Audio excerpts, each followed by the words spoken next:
இன்றைக்கோட recipe egg keema gravy. அந்த egg keema கிரேவிக்கு வந்து நம்ம முதலாவது வந்து முட்டையை நல்லா பாயில் பண்ணி எடுத்து வச்சுட்டு அந்த முட்டையை வந்து நல்லா இந்த கிரைண்டரில் போட்டு ஸ்க்ரேப் பண்ணிக்கணும். இப்போ அது வந்து ஒரு பவுலில் கொட்டிட்டு அது கூட வந்து கொஞ்சம் இந்த இஞ்சி பூண்டு பேஸ்ட்டு, அது ஜிஞ்சர் கார்லிக் பேஸ்ட்டு கொஞ்சம் ஆட் பண்ணிக்கணும். அப்புறமா நல்லா ஃபைனாக சின்னதாக புதுசாக கட் பண்ண ஆனியன் போட்டுக்கணும்.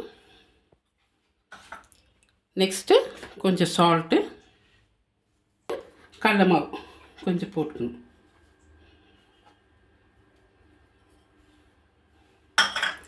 கொரியண்டர் கொஞ்சம்,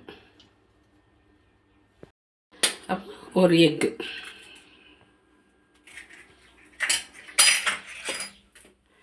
கொஞ்சம் சில்லி பவுடர், கொஞ்சம் கொரியண்டர் பவுடர்,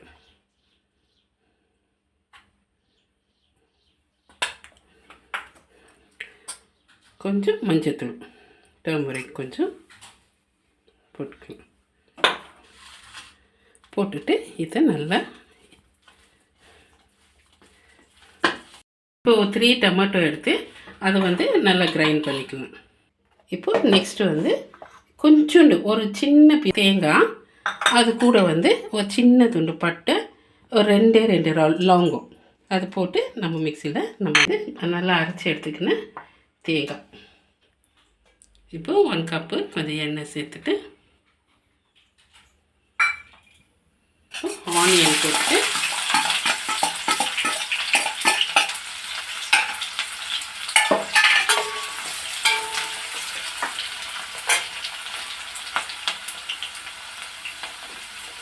கொஞ்சம் ஃப்ளேம் வந்து கொஞ்சம் மீடியம் ஃப்ளேமில் வச்சுக்கணும்.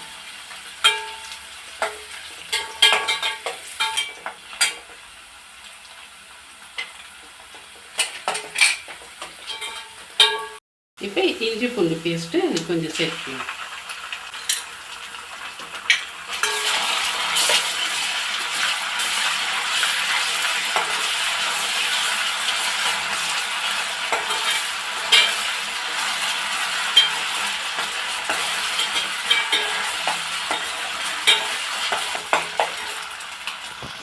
டொமேட்டோ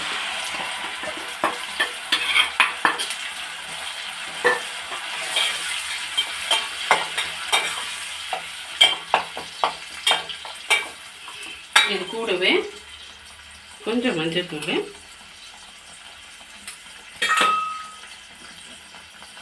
கொஞ்சம் மிளகாய்த்தூள், கொஞ்சம் தனியாத்தூள்,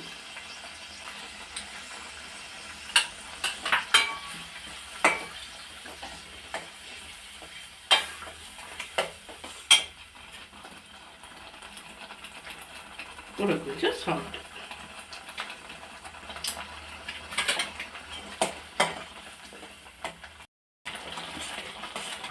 இது கொஞ்சம் நல்லா இப்படி எண்ணெய் பிரிஞ்சு வரும்போது நல்லா அது வரைக்கும் கொஞ்சம் நல்லா மிக்ஸ் பண்ணி விட்டுட்டு கொஞ்சம் இப்படி எண்ணெய் பிரிஞ்சு வரும்போது தயிர்,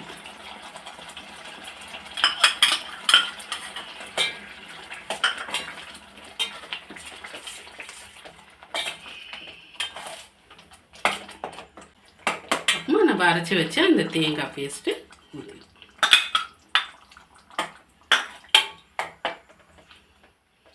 இப்போ கொஞ்சம் நல்லா தண்ணி சேர்த்து இந்த பால்ஸ் எல்லாம் நம்ம அந்த எக் பால்ஸ் எல்லாம் இப்போ எடுத்து ஒன்று ஒன்றா இதில் போட்டு